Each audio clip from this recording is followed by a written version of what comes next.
Kamusta kaibigan? Halina at tayo ay maglakbay na puno ng kaalaman at aral.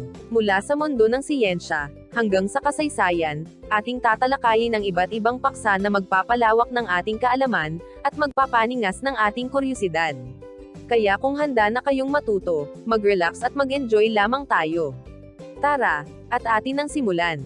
Sama-sama tayong mag-explore, at matuto sa ating bagong talakayan. Natatanging katangiang pisikal ng daigdig. Mga anyong tubig at ilan sa mga uri at halimbawa nito. Mula sa malalawak na karagatan, hanggang sa mumunting batis, ang anyong tubig ay may mahalagang papel sa ating buhay at kapaligiran.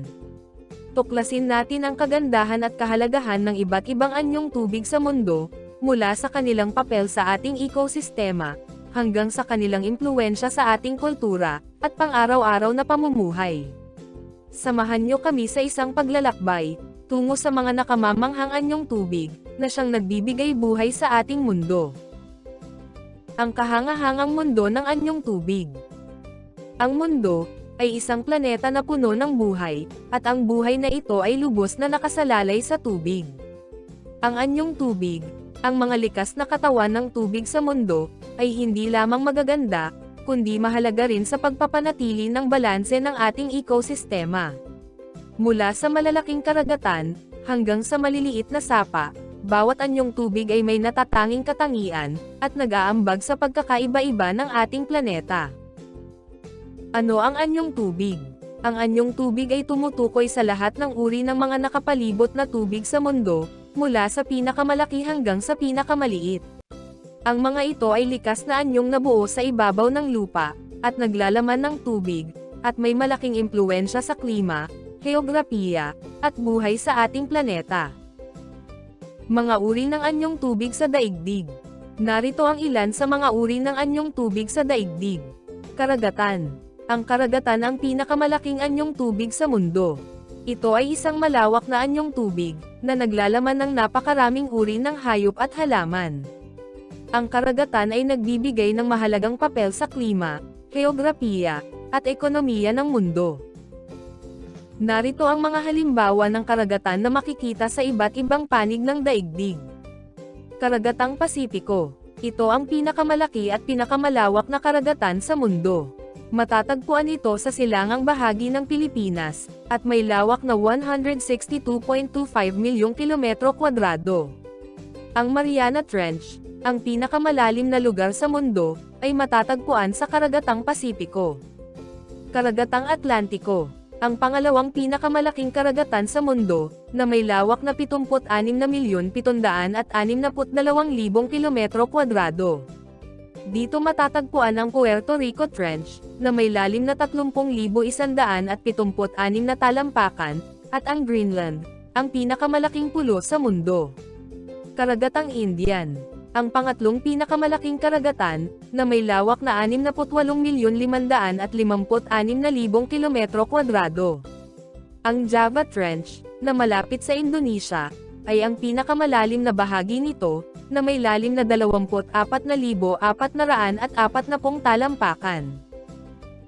Karagatang Arctic, ang pinakamaliit na karagatan sa mundo, na may lawak na 14,056,000 kilometro kwadrado.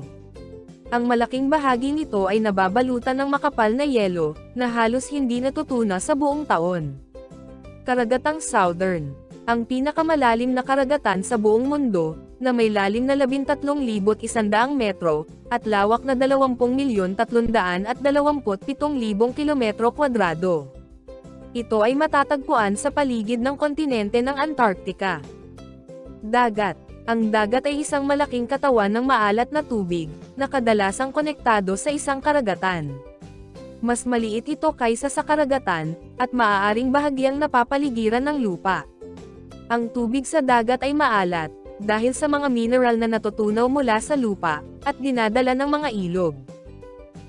Narito ang ilang mga halimbawa ng dagat, na nakikita sa iba't ibang panig ng daigdig.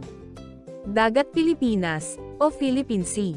Bahagi ng Karagatang Pasipiko, na matatagpuan sa silangan ng Pilipinas.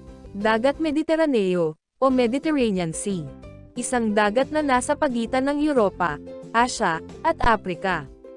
Dagat Caribbean, o Caribbean Sea. Isang dagat na nasa pagitan ng Gitnang Amerika, at Timog Amerika. Dagat Bering, o Bering Sea. Isang dagat na nasa pagitan ng Alaska at Siberia. Dagat Arctic, o Arctic Ocean. Bagamat tinatawag na karagatan, madalas itong ituring na dagat, dahil sa laki at lokasyon nito. Dagat North, o North Sea. Matatagpuan sa pagitan ng Great Britain at Scandinavia. Look. Ang look, o bay sa Ingles, ay isang bahagi ng isang anyong tubig, kadalasang dagat o karagatan, na nakausli sa lupa. Maaari itong maging isang ligtas na daungan para sa mga barko, dahil sa medyo sarado nitong anyo, na nagbibigay proteksyon mula sa malalakas na alon at hangin. Hindi tulad ng Golpo, ang look ay karaniwang mas maliit, at may mas makitid na pasukan. Narito ang ilang mga halimbawa ng look, na makikita sa iba't ibang panig ng daigdig. Look ng Maynila, o Manila Bay. Matatagpuan sa Pilipinas, isang mahalagang daungan, at sentro ng kalakalan. Look ng San Francisco, o San Francisco Bay. Matatagpuan sa California, USA, isang malaking natural na daungan. Look ng Hudson, o Hudson Bay. Matatagpuan sa Canada, isang malaking look na bahagi ng karagatang Atlantiko. Look ng Bengal, o Bay of Bengal. Matatagpuan sa Indian Ocean, isang malaking look, na hangganan ng India, Bangladesh, at Sri Lanka. Look ng Biscay, o Bay of Biscay. Matatagpuan sa Atlantiko, sa pagitan ng France at Spain. Lawa. Ang lawa ay isang anyong tubig na napapaligiran ng lupa. Maaari itong magkaroon ng tubig tabang o tubig alat, at nag-iiba-iba ang laki, mula sa maliit na lawa, hanggang sa malalaking lawa, na tinatawag ding panloob na dagat. Ang mga lawa ay nabubuo sa iba't ibang paraan, tulad ng paggalaw ng mga tectonic plates, pagtunaw ng mga glacier, o pagbara ng mga ilog. Narito ang ilang mga halimbawa ng lawa, na makikita sa iba't ibang panig ng daigdig. Lawa ng Taal, o Taal Lake. Matatagpuan sa Pilipinas, kilala sa bulkan sa gitna nito. Lawa ng Baikal, o Lake Baikal. Matatagpuan sa Russia, ang pinakamalalim na lawa sa mundo. Lawa ng Victoria, o Lake Victoria. Matatagpuan sa Silangang Africa, ang pinakamalaking lawa sa Africa. Lawa ng Superior, o Lake Superior. Matatagpuan sa Hilagang Amerika, ang pinakamalaking lawa sa mundo, ayon sa sukat. Dagat Caspian, o Caspian Sea. Bagamat tinatawag na dagat, ito ay isang malaking lawa, na walang direktang koneksyon sa karagatan. Ito ang pinakamalaking lawa sa mundo, ayon sa lawak. Lawa ng Titicaca, o Lake Titicaca. Matatagpuan sa pagitan ng Peru at Bolivia, ang pinakamataas na lawa sa mundo. Lawa ng Ladoga, o Lake Ladoga. Matatagpuan sa Russia, ang pinakamalaking lawa sa Europa. Lawa ng Onega, o Lake Onega. Matatagpuan din sa Russia, ang pangalawang pinakamalaking lawa sa Europa. Lawa ng Vostok, o Vostok Lake. Matatagpuan sa Antarctica, isang subglacial lake sa ilalim ng yelo. Ilog. Ang ilog ay isang likas na anyong tubig, na isang mahaba at makitid na daluyan ng tubig, na dumadaloy patungo sa isang mas malaking anyong tubig, tulad ng dagat, lawa, o ibang ilog. Ang tubig sa ilog ay kadalasang nagmumula sa mga bukal, ulan, o natutunaw na nyebe sa mga bundok. Ang mga ilog ay may mahalagang papel sa ekosistema, nagbibigay ng inuming tubig, at nagsisilbing daanan ng transportasyon. Narito ang ilang mga halimbawa ng ilog, na makikita sa iba't ibang panig ng daigdig. Ilog Amazon, o Amazon River. Matatagpuan sa Timog Amerika, ang pinakamalaking ilog sa mundo, ayon sa dami ng tubig. Ilog Nile, o Nile River. Matatagpuan sa Africa, ang pinakamahabang ilog sa mundo. Ilog Yangtze, o Yangtze River. Matatagpuan sa China, ang ikatlong pinakamahabang ilog sa mundo. Ilog Mississippi, o Mississippi River. Matatagpuan sa Estados Unidos, isang mahalagang ilog sa Hilagang Amerika. Ilog Ganges, o Ganges River. Matatagpuan sa India, isang sagradong ilog para sa mga Hindo. Ilog Mekong, o Mekong River. Dumadaloy sa ilang bansa sa Timog Silangang Asya, kabilang ang Thailand, Laos, Cambodia, at Vietnam. Ilog Pasig, o Pasig River. Matatagpuan sa Pilipinas, isang mahalagang ilog, sa kasaysayan ng Maynila. Ilog Cagayan, o Cagayan River. Matatagpuan din sa Pilipinas, ang pinakamahabang ilog sa bansa. Talon. Ang talon ay isang anyong tubig, na nabubuo kapag ang tubig ay dumadaloy mula sa isang mataas, hanggang sa mababang bahagi ng isang puok. Karaniwang nabubuo ang mga ito, kapag ang tubig ay dumadaloy mula sa isang lugar, na may matitigas na mga batuhan, patungo sa mas mabubuwag o mahihinang uri ng lupa, yelo, o bato. Narito ang ilang mga halimbawa ng talon, na makikita sa iba't ibang panig ng daigdig. Angel Falls, Venezuela. Ang pinakamataas na tuloy-tuloy na talon sa mundo, na may taas na 979 na metro, at isang ulos na 807 metro. Iguazu Falls, Argentina at Brazil. Isang serye ng mga talon, na umaabot sa 275 metro ang taas, at 2.7 kilometro ang lapad. Kilala sa kanyang kagandahan at lakas. Niagara Falls, USA at Canada. Isang sikat na talon sa pagitan ng Estados Unidos at Canada, na may taas na 57 metro, at lapad na 1.2 kilometro. Victoria Falls, Zambia at Zimbabwe. Tinatawag ding usbong ng Osmoc, dahil sa malaking ambon na nabubuo, kapag bumabagsak ang tubig. May taas na 108 metro. Cayetor Falls, Guyana. Isang talon sa loob ng Cayetor National Park, na may taas na 226 na metro. Ang tubig nito ay bumabagsak sa isang malaking talampas. Dettifoss, Iceland. Ang pinakamalakas na talon sa Europa, na may lapad na 100 metro, at taas na 45 metro. Kilala sa kanyang malakas na agos. Aliwagwag Falls, Philippines. Ang pinakamataas na talon sa Pilipinas, na may taas na 1,110 talampakan, o 338 metro. Mistulang hagdan patungo sa langit, dahil sa 84 na bahagdan nito ng maliliit na talon. Golpo. Ang golpo ay isang malaking anyong tubig na halos napapaligiran ng lupa, maliban sa isang makitid na pasukan sa karagatan o dagat. Maaari ito ay bahagi ng karagatan na nakausli sa baybayin, na may hugis na halos bilog, o kalahating bilog.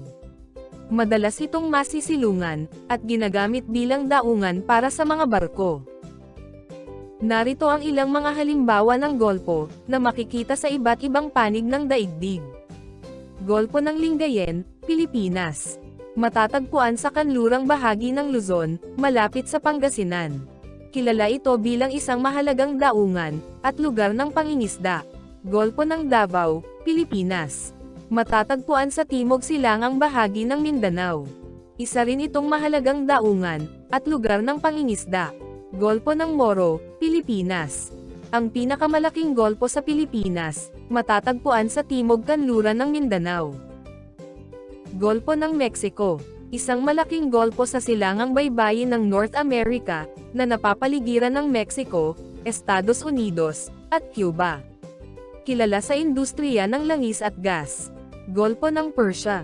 Matatagpuan sa pagitan ng Iran at Arabian Peninsula. Mayaman sa reserba ng langis.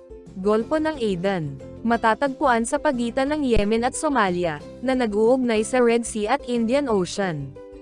Isang mahalagang ruta ng paglalayag. Bukal. Ang bukal ay isang natural na pinagmumulan ng tubig, na nagmumula sa ilalim ng lupa, at umaagos palabas sa ibabaw. Nabubuo ito kapag ang tubig sa ilalim ng lupa, ay nakakahanap ng daan palabas, sa pamamagitan ng mga bitak o butas sa lupa. Ang tubig na ito, ay maaaring mainit o malamig, depende sa pinagmulan nito. Narito ang ilang mga halimbawa ng bukal, na makikita sa iba't ibang panig ng daigdig. Pamukkale, Turkey. Kilala sa mga puting terraces, na nabuo mula sa mga deposito ng calcium carbonate, mula sa mga mainit na bukal. Yellowstone National Park, USA. Mayroong maraming iba't ibang uri ng mga bukal, kabilang ang mga geyser, o mga bukal na panapanahong sumasabog, sa parke na ito. Blue Lagoon, Iceland. Isang geothermal spa na gumagamit ng tubig mula sa isang geothermal power plant. Ang tubig ay mayaman sa mineral, at sinasabing may mga benepisyong pangkalusugan. Boiling River, Yellowstone National Park, USA. Isang ilog na pinagsasamahan ng mainit na tubig mula sa isang bukal, at malamig na tubig mula sa isang ilog. Bukal ng San Joaquin, Albay, Pilipinas. Isang halimbawa ng malamig na bukal sa Pilipinas. Kipot. Ang kipot ay isang makitid na daanan ng tubig, na nag-uugnay sa dalawang mas malalaking anyong tubig, tulad ng dalawang karagatan, o isang karagatan at isang dagat. Madalas itong nagsisilbing daanan ng mga barko, at may mahalagang papel sa kalakalan at transportasyon. Narito ang ilang mga halimbawa ng kipot, na makikita sa iba't ibang panig ng daigdig. Strait of Gibraltar. Nag-uugnay sa Atlantic Ocean at Mediterranean Sea. May kasaysayan ng kahalagahan sa kalakalan at estratehiya. Strait of Malacca. Nag-uugnay sa Indian Ocean at South China Sea. Isa sa nga pinakamahalagang ruta ng paglalayag sa mundo. Strait of Magellan. Nag-uugnay sa Atlantic Ocean at Pacific Ocean. Isang mahaba at makitid na daanan, na may mahihirap na kondisyon sa paglalayag. Bosphorus Strait, Turkey. Nag-uugnay sa Black Sea at Sea of Marmara. Isang mahalagang daanan para sa kalakalan at transportasyon, sa pagitan ng Europa at Asya. Strait of Hormuz. Nag-uugnay sa Persian Gulf at Gulf of Oman. Isang kritikal na punto sa pandaigdigang kalakalan ng langis. Sapa. Ang sapa ay isang maliit na daluyan ng tubig, karaniwang mas maliit kaysa sa ilog o batis, na dumadaloy patungo sa mas malaking anyong tubig. Madalas itong may mababaw na tubig at makitid na agos. Ang terminong sapa ay madalas na ginagamit na palitan ng batis o creek sa Ingles, at ang pagkakaiba ay kadalasang nakasalalay sa lokal na kumbensyon o kultura. Sa halip na magbigay ng mga tiyak na pangalan ng sapa, narito ang ilang paglalarawan sa mga katangian ng sapa, na makikita sa iba't ibang bahagi ng mundo. Sapa sa mga tropikal na kagubatan. Madalas na may malinaw at malamig na tubig, mayaman sa sari-buhay, at may mabilis na agos. Sapa sa mga disyerto. Maaaring panapanahon lamang ang daloy ng tubig, at madalas na may mabuhanging ilalim. Sapa sa mga bundok. Madalas na may mabilis na agos, at mabatong ilalim. Sapa sa mga kapatagan. Madalas na may mas mabagal na agos, at mas malawak na daluyan. Bakit mahalagang pag-aralan ang anyong tubig? Mahalaga ang pag-aaral ng anyong tubig, sa maraming kadahilanan. Ilan sa mga ito ay ang pinagmumulan ng buhay. Ang tubig ay mahalaga sa lahat ng uri ng buhay. Ang mga anyong tubig ay tahanan ng iba't ibang uri ng halaman at hayop, at nagbibigay ng pagkain, at iba pang pangangailangan ng tao. Klima at panahon. Ang mga anyong tubig ay may malaking impluwensya sa klima at panahon. Nakakaapekto ito sa temperatura, ulan, at iba pang mga kondisyon ng panahon. Ekonomiya. Maraming tao ang umaasa sa mga anyong tubig para sa kanilang kabuhayan. Ang pangingisda, paglalayag, at turismo, ay ilan lamang sa mga industriya, na umaasa sa mga anyong tubig. Heograpiya. Ang mga anyong tubig, ay nagtatakda ng mga hangganan ng mga bansa at mga rehiyon. Nakakaapekto rin ito sa pag-unlad ng mga komunidad, at mga lungsod. Pangangalaga sa kapaligiran. Ang pag-aaral ng anyong tubig ay mahalaga, sa pag-unawa sa mga epekto ng polusyon, at pagbabago ng klima. Makatutulong ito sa pagbuo ng mga estratehiya, para sa pangangalaga ng ating anyong tubig. Kasaysayan at kultura. Ang mga anyong tubig ay may mahalagang papel sa kasaysayan at kultura ng maraming bansa. Maraming mga kwento, alamat, at tradisyon, ang may kaugnayan sa mga anyong tubig. Sa madaling salita, ang pag-aaral ng anyong tubig ay mahalaga, para sa ating pag-unawa sa mundo, at sa lugar na ating ginagalawan. Makatutulong ito sa pagpapaunlad ng ating ekonomiya, pagprotekta sa ating kapaligiran, at pagpapanatili ng ating kultura at kasaysayan. Ang kahalagahan ng mga anyong tubig sa pamumuhay ng tao. Ang anyong tubig, mula sa malawak na karagatan hanggang sa mumunting batis, ay mayroong malaking papel sa pamumuhay ng tao. Hindi lamang ito isang mahalagang bahagi ng ating kapaligiran, kundi isang sangkap na may malaking impluwensya sa ating kultura, ekonomiya, at kaligtasan. Ano ang kahalagahan ng mga anyong tubig sa pamumuhay ng tao? Pinagmumulan ng buhay at kabuhayan. Ang tubig ang pinagmumulan ng buhay. Ginagamit natin ito sa pang-araw-araw na pangangailangan, tulad ng pag-inom, pagluluto, at paglilinis. Sa agrikultura, ang tubig ay mahalaga sa pagtatanim at pag-aani ng mga pananim. Ang mga anyong tubig ang pangunahing pinagkukunan ng pagkain, lalo na ang isda at iba pang produktong dagat. Maraming komunidad ang nakasalalay sa pangingisda para sa kanilang kabuhayan. Transportasyon at kalakalan. Mula pa noong unang panahon, ang mga anyong tubig ay ginagamit na daanan ng transportasyon. Nagsisilbi itong koneksyon sa pagitan ng mga isla at mga kontinente, na nagpapabilis sa kalakalan at pakikipag-ugnayan. Ang mga daungan at pantalan ay mga sentro ng kalakalan, kung saan nagtitipon ang mga tao mula sa iba't ibang lugar. Enerhiya at industriya.